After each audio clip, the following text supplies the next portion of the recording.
सच्ची शिक्षा। एक समय की बात है, किसी जंगल में एक साधु महात्मा का आश्रम था। जंगल के बीचों बीच आश्रम बहुत ही रमणीय एवं मन को शांति प्रदान करने वाला था। साधु महात्मा उस आश्रम में अपने शिष्यों को विविध विषय आदि पर शिक्षा प्रदान किया करते थे। सभी विद्यार्थी उन साधु महात्मा की बहुत इज्जत करते थे एवं उन महात्मा की चर्चा दूर दूर के राज्यों में होती थी। एक दिन दो युवक उन महात्मा के पास आए और उनका शिष्य बनने की इच्छा व्यक्त की। युवक अच्छे कुल और परिवार से थे और वो दोनों भी उन महात्मा की चर्चा सुनकर उनसे शिक्षा प्राप्त करने हेतु आश्रम पहुंचे थे। महात्मा ने सोचा कि इन्हें शिष्य के रूप में स्वीकार करने से पहले इनकी छोटी सी कसौटी की जाए और उन्होंने उन दोनों से आश्रम के एक कमरे में रखे दो मिट्टी के कबूतर लाने को कहा। दोनों कबूतर बहुत ही सुंदर थे तथा उन पर विशिष्ट प्रकार की कलाकृति की गई थी, जिसे वे बेहद चमक रहे थे। महात्मा ने एक एक कबूतर दोनों युवकों के हाथ में दिए और उनसे कहा कि आपको आपके हाथ में दिए हुए कबूतर की गर्दन तोड़नी है। युवकों को लगा ये तो बहुत ही सरल काम है और इससे क्या शिक्षा हासिल होगी और इससे गुरुजी क्या कसौटी करेंगे। किंतु गुरुजी ने उनके सामने एक शर्त रखी। महात्मा ने कहा कि आपको इन कबूतरों की गर्दन तभी तोड़नी है जब आपको कोई देख न रहा हो। स्मरण रहे, यदि आपको इनकी गर्दन तोड़ते हुए किसी ने देख लिया तो आप परीक्षा में निष्फल हो जाओगे। जैसे ही आप गर्दन तोड़ लो, मेरे पास आप चले आना। दोनों युवकों को लगा ये तो बहुत ही सीधा साधा और सरल काम है और दोनों आश्रम से बाहर की ओर चल पड़े। एक युवक आश्रम से थोड़ी दूर गया और उसने देखा कि यहाँ कोई देख ही नहीं रहा है, दूर दूर तक कोई दिखाई नहीं दे रहा है, तो मैं गर्दन तोड़ देता हूँ और गुरुजी से जाकर ये बात तुरंत कहता हूँ।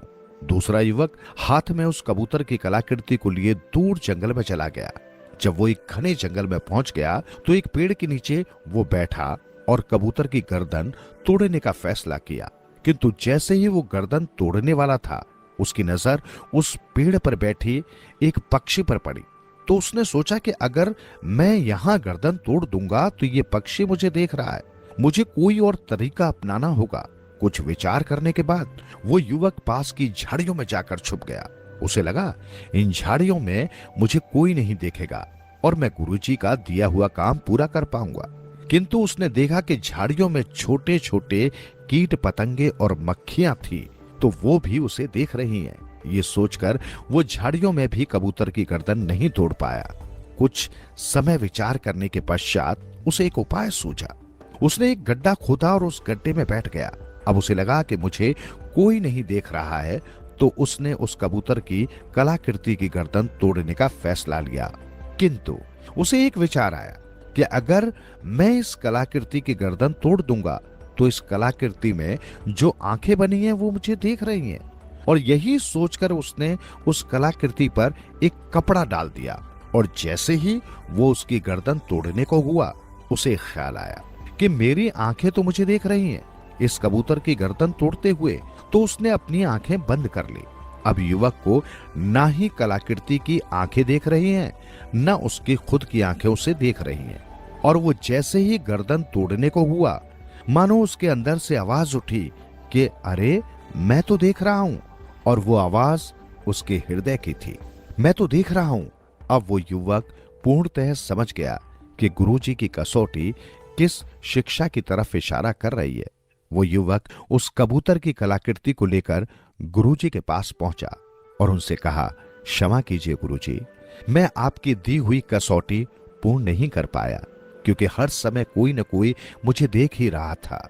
अंत में मुझे आभास हुआ कि अगर बाहरी दुनिया मुझे नहीं देख रही तो मेरे भीतर बैठी हुई अंतरात्मा तो मुझे हमेशा देख रही है।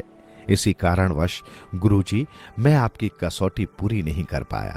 इस बात के लिए मैं आपसे क्षमा प्रार्थी हूं। गुरुजी ने कहा, हे नवयुवक, तुम इस कसौटी में असफल नहीं किंतु पूर्णतः सफल हुए हो और यही शिक्षा इस कसौटी के माध्यम से मैं आप दोनों को देना चाहता था।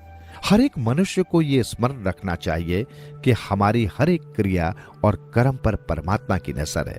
कोई भी कार्य उस अपार शक्ति से छुपा हुआ नहीं है। इसलिए कोई भी कार्य अगर इस बात को ध्यान में रखकर किया जाएगा तो अनुचित कार्य करने से पहले हमारे कदम स्वयं रुक जाएंगे।